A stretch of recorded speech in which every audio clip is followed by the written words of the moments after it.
So thank you for tuning in as usual. As promised, this is my sort of voiceover on the final episode of me throwing Chawan. So for those of you that don't know, Chawan is a form for a tea bowl in Japanese. These forms can take on various shapes, whether it's summer, winter. There's different types of tea bowls for different types of the year for drinking matcha or green tea. It is a form that I've been fascinated with for a long time.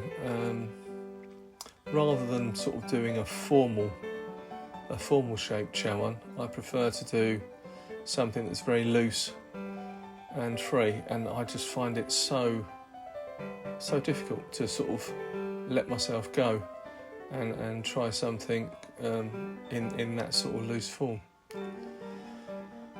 The video here, you can see that I'm other than the previous one where I was actually throwing them, this video is dedicated to the turning of the foot ring and the tidying up of the form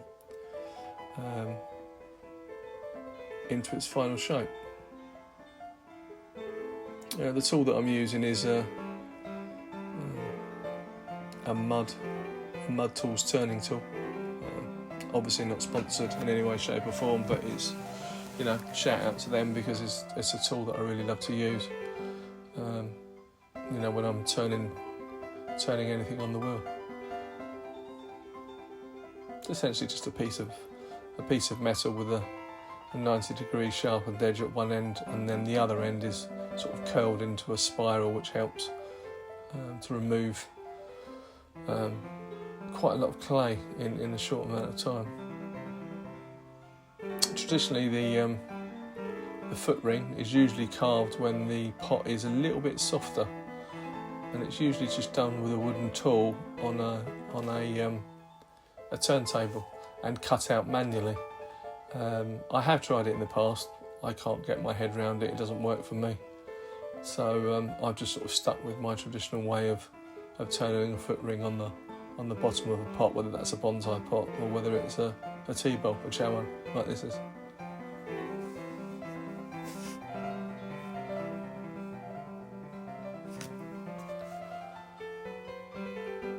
These chawan are made from Valentine's ES40 clay, which is one that my wife uses a lot and I also use a lot.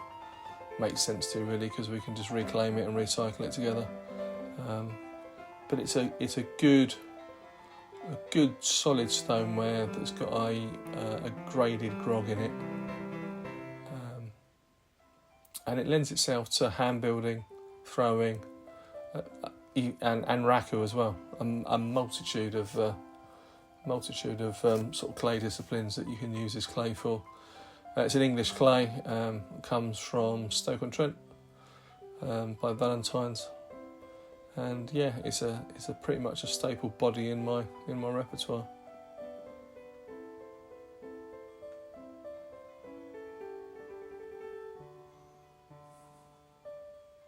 So once the basics sort of cut out area is done for the foot ring, I'm sort of just tidying it up and refining it to a certain degree. I suppose there's a contrast to the sort of formal foot ring to the informal bowl, but I sort of quite like that juxtaposition.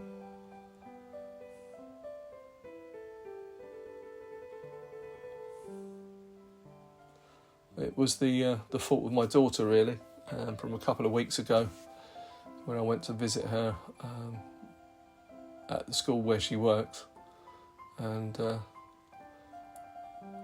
I'm always trying to pass on my skills to my daughter so that she can carry on with ceramics if she wants to when I'm no longer here. But guaranteed that when we sit down and we throw on the wheel, Hannah, my daughter, always wants to make tea bowls or teaware. So I haven't made any in a long time, and just spending time with her doing that form has sort of pushed me back pushed me back that way to make something in that style and just see what comes out. So yeah, thank you, Hannah. You've definitely inspired me to get back onto that form and get stuck in again.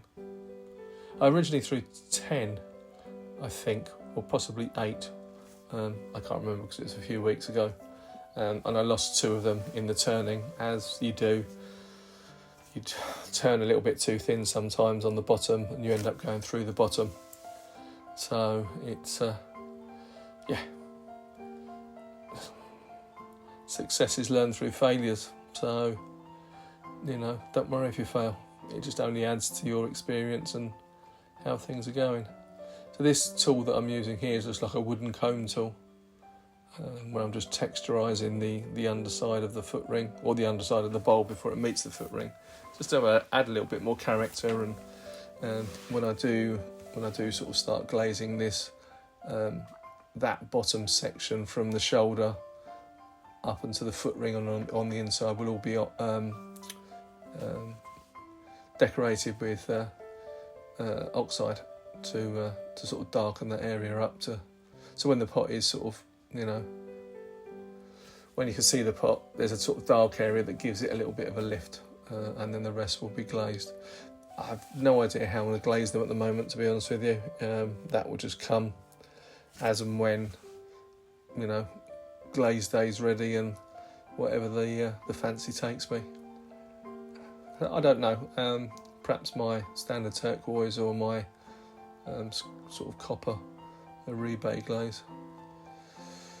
So I'm just using a basic wooden tool here to sort of smooth out areas on that shoulder so that I can add my stamps so that they can be seen, usually opposite to each other. One will be my standard sort of stone monkey ceramic stamp, and the other will be my Japanese kanji of stone monkey ceramics on the opposite side. That's a stone monkey stamp going in there, and that's the Japanese kanji stamp going in there.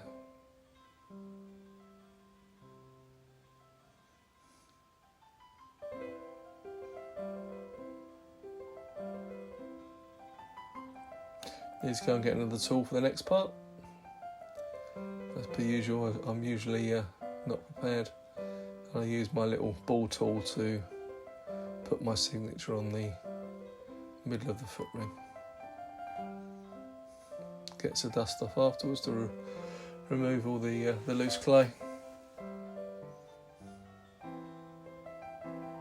And that is essentially it. Very happy, but we'll see after glazing. This is another shot from one of the shorts I uploaded onto Instagram, just to show the pot in a little bit more detail. I really sort of like the thumb and the fingerprints on the pot. Sort of, you get a sort of natural hold, or the pot fits naturally in your hand and your thumb fits naturally into that groove, which is pretty cool. And this was another one that I done.